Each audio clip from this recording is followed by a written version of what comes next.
आजी, तुम्ही टेबलावर ध्वज का ठेवला आहे?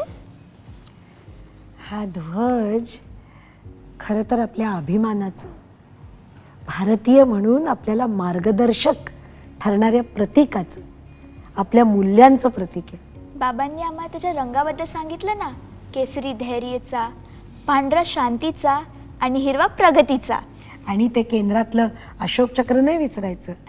त्याचा काय अर्थ आहे माहिती आहे का? विकास, प्रगतिशील राहणं, नेहमी पुढे जाण्याची आठवण करून देतं ते अशोक चक्र. काय मुलांनो, आजी पुन्हा एकदा छान छान गोष्टी सांगते वाटतं तुम्हाला. नशीब छान गोष्टी म्हणाला. जे प्रत्येक मुलांना आपल्या मुळांबद्दल माहिती पाहिजे ना, तेच सांगत होते. तू का नाही त्यांना आपल्या ध्वजाबद्दल आणि आपल्या राष्ट्रीय खजिन्यांबद्दल सांगत? अरे हो, छान कल्पना आहे ही. बघ, हे तर मुलांना सांगायलाच हवं ना. चला मुलांनो, आजीला वाचू दे पुस्तक. आपण तुम्हाला सगळ्या आपल्या भारताच्या अभिमानाबद्दल सांगतो. चला. चला. तोवर मी वाचून ठेवते अजून छान सांगायला. मुलांनो, लक्षात ठेवा, आपला राष्ट्रीय ध्वज केवळ वाऱ्यावर फडकत नाही, तो प्रत्येक भारतीयांच्या आशांना, स्वप्नांना आपल्या सोबत घेतो. म्हणून त्याचा सन्मान करा, त्याचं रक्षण करा आणि तो दर्शवणाऱ्या मूल्यांवर जगा. ती भारतीय म्हणून आपली ओळख आहे. वैभव आता भारताच्या अभिमानाच्या प्रतीकांवर, स्मारकांवर आणि समृद्ध वारशावर प्रकाश टाकणार आहे. चला, या प्रवासाला सुरुवात करूया. चला मग आता आपल्या राष्ट्रीय प्रतीकांपासून सुरुवात करूयात. प्रत्येक प्रतीकाचा एक विशेष अर्थ आहे आणि ते भारताच्या समृद्ध वारशाची आठवण करून देतं. इथे बघा, हा आहे आपल्या भारताचा राष्ट्रध्वज, म्हणजे आपला तिरंगा. आपण तिरंगाबद्दल आधीच बोललो होतो ना. हो बाबा. कोणाला आठवतंय अशोक चक्र काय दर्शवतं? प्रगती. बरोबर, ते आपल्याला सतत पुढे जाण्यासाठी प्रेरित करतं. आता मला सांगा, आपला राष्ट्रीय प्राणी कोणता? वाघ. अगदी बरोबर मीरा. आपला राष्ट्रीय प्राणी वाघ हे ताकद आणि धैर्याचं प्रतीक आहे. इकडे बघा, हा आहे मोर. बरोबर, किती देखणा पक्षी आहे ना. हा आपला राष्ट्रीय पक्षी आहे. मोर आपल्या संस्कृतीसारखाच सौंदर्य आणि अभिजाततेचं प्रतीक आहे. आता इथे बघा, हे आपलं राष्ट्रीय झाड आहे. याचं नाव काय? वड्याचं झाड. हा, अचूक उत्तर दिलंस. ते ज्ञान आणि दीर्घायुष्याचं प्रतीक आहे. बाबा, आपलं राष्ट्रीय फूल कोणतं? एक मिनिट दाखवतो. हे बघ, कमळ. ते शुद्धतेचं प्रतीक आहे, कारण ते चिखलात वाढूनही सुंदर फुलतं. का प्रत्येक प्रतीक आपल्याला धडा शिकवतं. ताकद, सौंदर्य, ज्ञान आणि चिकाटी. पाहिलं, आजीने किती छान सांगितलं. हा, आता ही प्रतीकं आपल्याला भारताच्या अनोख्या मूल्यांची आठवण करून देतात. बरोबर. इथे बघा, हे आहे आपलं राष्ट्रीय चिन्ह. ते अशोक स्तंभावरून प्रेरित आहे आणि सत्य, न्याय आणि शांततेचं प्रतीक सुद्धा आहे. हे खूप छान आहे. आता बाळांनो, आपण आपल्या राष्ट्रीय प्रतीकांबद्दल शिकलो, बरोबर? हो. मग आता अशा स्मारकांबद्दल जाणून घेऊया जे भारताच्या समृद्ध वारशाची गोष्ट सांगतात. हो ना? चला तर मग इथे बघा, आपल्या राज्यापासून आपण सुरुवात करूयात.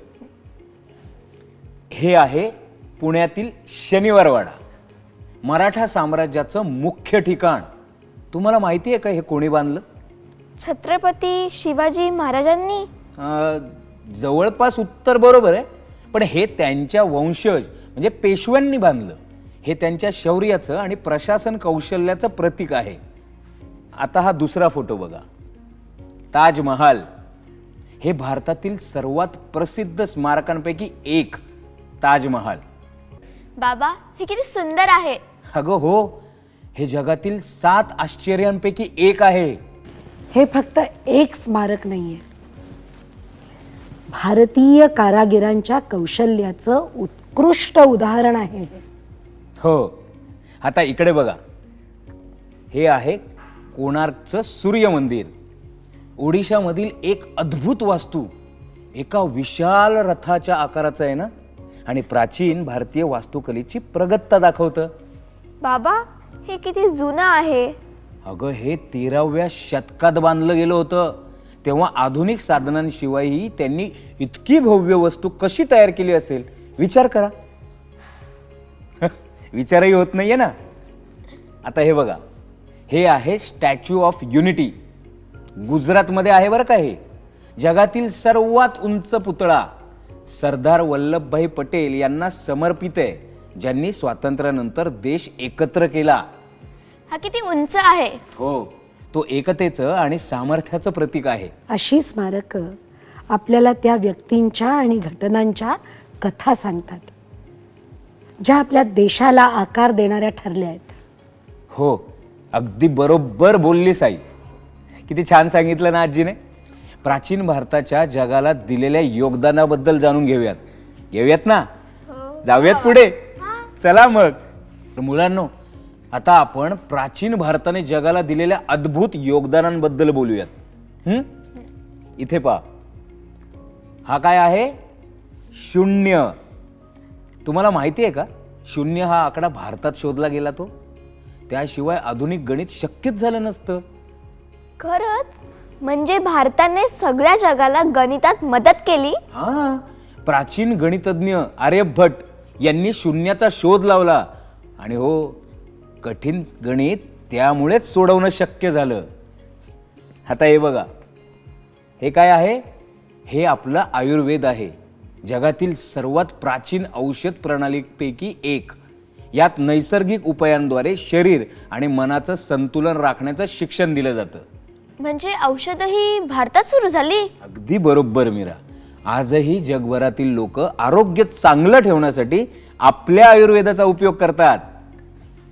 आता हे बघा, हे आहे योग.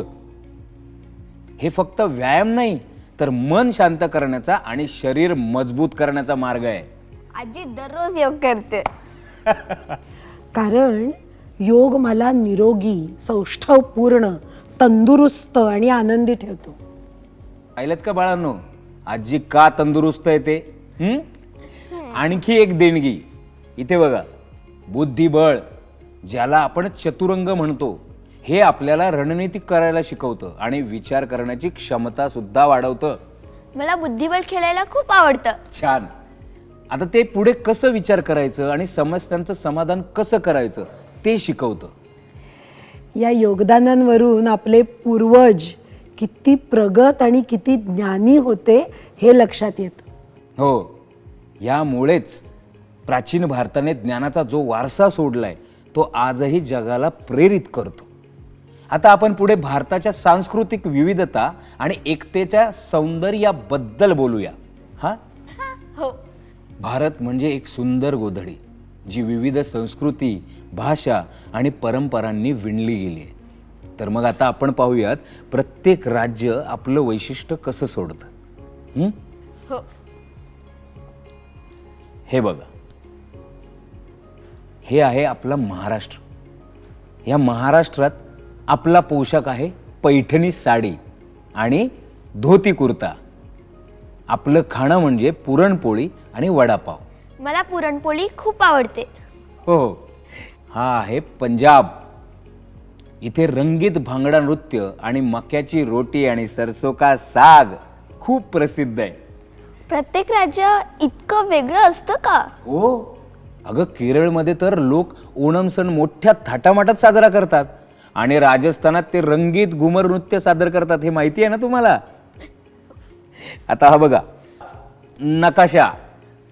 प्रत्येक प्रदेशाची स्वतःची एक भाषा आहे, पोशाख आणि सण आहेत, पण सगळ्यांनाच आपल्या देशाविषयी खूप प्रेम आहे. आणि हेच भारताचं वैशिष्ट्य आहे, आपली या विविधतेतली एकता. आपण वेगळे असूनही एकच कुटुंबाचा भाग आहोत. हो, अगदी बरोबर बोललीस मीरा. एकमेकांचा आदर करणं आणि आपापल्या परंपरांचा आनंद साजरा करणं, यामुळेच आपण एकत्र राहतो. मला प्रत्येक राज्यात जाऊन बघायचं आहे, परंपराबद्दल जाणून घ्यायचं आहे. चांगली कल्पना आहे ही. आपल्या विविधतेचं ज्ञान घेतल्यावर आपल्याला आपल्या देशाची समृद्धता कळते.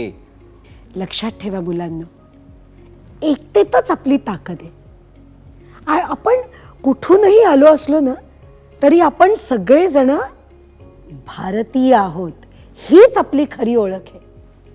हा, आणि भारतीय असल्याचा अभिमान पण आहे ना आपल्याला.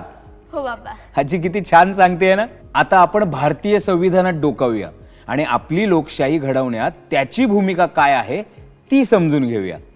ओके, नीट समजून घ्या. तुम्ही दोघं खूप उत्साही दिसताय. आत्तापर्यंत तुम्हाला सगळ्यात जास्त काय आवडलं रे? प्रत्येक राज्याचे सण आणि खाद्यपदार्थ शिकायला खूप मजा आली. आणि प्राचीन भारताने आपल्याला बुद्धिबळ आणि योगा दिलं. आत्तापर्यंत आपण राष्ट्रीय आणि राज्य प्रतीक, सांस्कृतिक विविधता, नागरिक म्हणून कर्तव्य आणि कचरा व्यवस्थापनाबद्दल शिकलो. पण अजून खूप काही शिकायचंय. पुढच्या भागात आपण आपल्या लोकशाहीचा पाया भारतीय संविधान याचा शोध घेऊया आणि त्यातून मिळालेल्या हक्क आणि जबाबदाऱ्या समजून घेऊया. या महत्त्वाच्या प्रवासासाठी आमच्या सोबत राहायचं.